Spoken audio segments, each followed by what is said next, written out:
Four tucks ब्लाऊजला आपण cross पट्टी कशी जोडायची आणि सोप्या पद्धतीने मी तुम्हाला सांगते. अगोदर मी ब्लाऊजला टक्स पूर्ण दिलेत आणि तुम्ही त्याची फिनिशिंग बघू शकतात किती व्यवस्थित आली.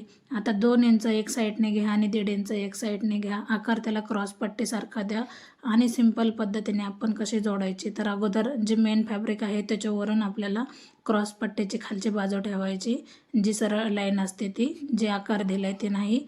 आणि नंतर एक शिलाई मारून घ्या. शिलाई मारल्याच्या नंतर आपल्याला दाब शिलाई पण द्यायची आणि आपण वेगवेगळ्या पद्धतीचे क्रॉस पट्टी जोडू शकतो फोर टक्सला.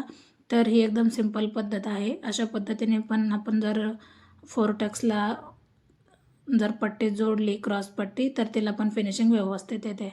तर अशा पद्धतीने जवळजवळ पट्टी आपली जोडून झाली. व्हिडिओ आवडला तर नक्की लाईक करा, शेअर करा, सबस्क्राईब करायला विसरू नका आणि कशा पद्धतीने जोडली ते नक्कीच कमेंट करा.